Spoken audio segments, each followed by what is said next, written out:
In today's video, I'll be showing you how to get a web browser on your LG Smart TV. Now, this is a very quick and simple thing to do, so make sure you watch this video all the way to the end so you don't miss any important steps.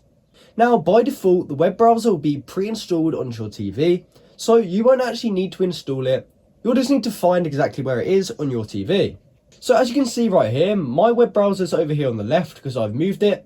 However, by default, I'm pretty sure it was all the way to the right. So if you're struggling to find your web browser, yours may be over here, hidden away on the right hand side. And to access that right side of the screen, you can simply go to the rightmost app and you can just hold it to the right and it will scroll along.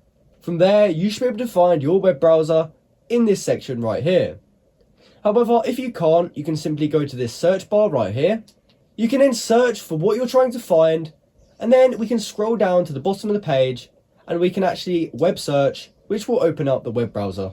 So that's how you can get a web browser on your LG Smart TV.